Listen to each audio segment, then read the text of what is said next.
ചോദ്യം 1. 1947 ഓഗസ്റ്റ് 15 ഒരു വെള്ളിയാഴ്ചയായിരുന്നുവെങ്കിൽ 2047 ഓഗസ്റ്റ് 15 ഏതു ദിവസമായിരിക്കും? ഉത്തരം: 1947-നും 2047-നും ഇടയിലുള്ള വർഷങ്ങളുടെ എണ്ണം സമം 100 വർഷങ്ങൾ.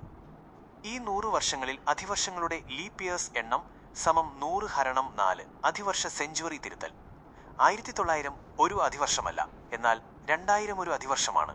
ഇവിടെ 1947-നും 2047-നും ഇടയിൽ 2000 എന്ന വർഷം വരുന്നു. ഇത് 400 കൊണ്ട് ഹരിക്കാവുന്നതിനാൽ ഇത് ഒരു അധിവർഷമാണ്.